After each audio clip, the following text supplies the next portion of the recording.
GB News presenter Simon McCoy has apologised after laughing out loud live on air at Prince Harry and Meghan Markle's statement about the Afghanistan crisis. The 59-year-old former BBC host chuckled when his co-presenter Kirsty Gallagher said the Duke and Duchess of Sussex had been left speechless by the chaos. Mr. McCoy, who has become known for his unenthusiastic delivery of royal news, said that only they would break their silence to tell us they are speechless. Speaking during GB News' Great British Breakfast yesterday, the duo discussed the Sussexes' response to the Taliban uprising with royal biographer Angela Levin. Former Sky Sports presenter Ms. Gallagher said, "Now, Harry and Meghan have broken their silence to say they are speechless about the situation in Afghanistan." But Mr. McCoy was unable to hide his amusement and laughed before saying, "Sorry, only they would break their silence to tell us they are speechless." While talking with Ms. Levin, Mr. McCoy also mocked the couple for commenting on the crisis from their £11 million mansion in Montecito, California. "The world is exceptionally fragile right now. As we all feel the many layers of pain due to the situation in Afghanistan, we are left speechless. As we all watch the growing humanitarian disaster in Haiti, and the threat of it worsening after last weekend's earthquake, we are left heartbroken. And as we all witness the continuing global health crisis, exacerbated by new variants and constant misinformation, we are left scared."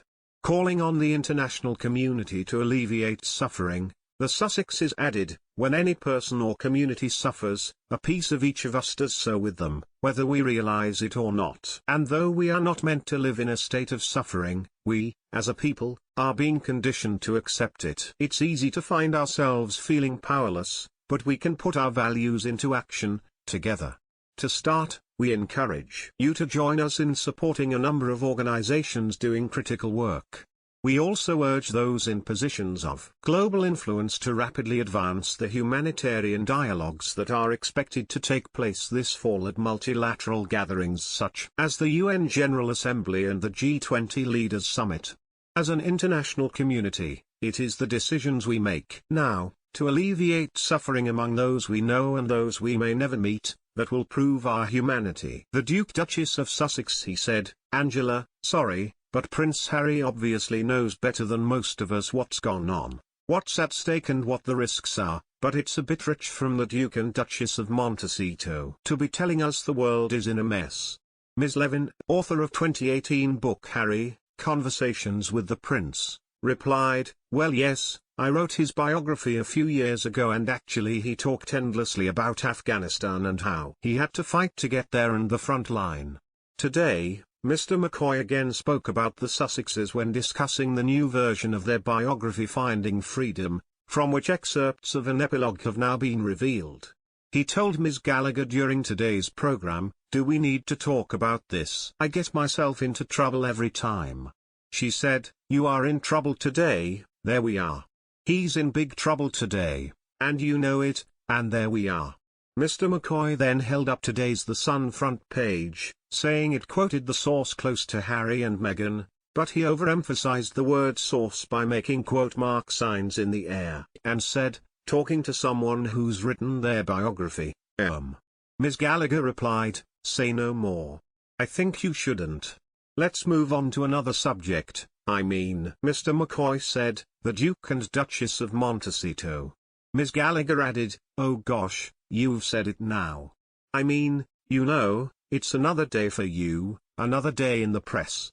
Mr. McCoy added, "What was I, bitter and twisted yesterday? I wonder what it'll be today." It comes after Harry and Meghan issued an extraordinary statement on Tuesday in response to events in Afghanistan, declaring themselves speechless. Saying that the world is exceptionally fragile right now, the couple also pontificated at length about other recent humanitarian disasters. They said on their actual website that they had been left heartbroken and scared by the earthquake in Haiti, new COVID variants and the continuing global health crisis. On Afghanistan, they wrote of their many layers of pain but made no mention of US President Joe Biden, about whom they have been openly supportive. He and his administration are now being widely blamed for the US abandonment of the country, which has triggered an unfolding political and humanitarian catastrophe. Harry and Meghan believe the Queen has failed to act over their accusations of racism, an updated biography of the couple has claimed. According to the new edition of Finding Freedom, the Duke and Duchess of Sussex took exception to a carefully worded statement from the monarch in the wake of their explosive interview with Oprah Winfrey. The statement expressed concern for the couple but insisted that some recollections may vary. It followed a series of highly damaging claims from the couple, including the allegation that a member of the royal family expressed concern about their unborn child's skin color. Days later, Prince William told reporters that the royals were very much not a racist family and admitted he was yet to speak to his estranged brother following the Oprah interview. Now an updated edition of Finding Freedom, a glowing portrait of the Sussexes by Omid Scobie and Carolyn Durand, first published last summer, claims the couple were far from happy at the palace's official response.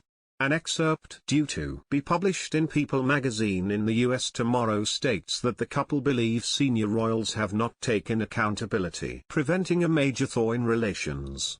The extract reads, "Those three words, recollections may vary, did not go unnoticed by the couple, who a close source said were not surprised that full ownership was not taken. Months later and little accountability has been taken," a pal of Meghan's added. How can you move forward without that? Harry and Meghan were widely criticized for speaking out ahead of the US election last November. They did not endorse a presidential candidate, but their comments, including one that it's vital we reject hate speech, misinformation and online negativity, were interpreted as clear support for Mr. Biden over Donald Trump. Former Army officer Harry, 36, twice served on the front line in Afghanistan. He has since done much to support British veterans, particularly through his Invictus Games competition for injured service personnel. In their 663-word joint statement, titled A Message from the Duke and Duchess of Sussex, the couple, who quit royal duties last year for a life in California, called on global leaders to speed up humanitarian talks and urged support for charities trying to help those in need. They said that while people were not meant to live in a state of suffering, they were being conditioned to do so, adding, "When any person or community suffers, a piece of each of us does so with them."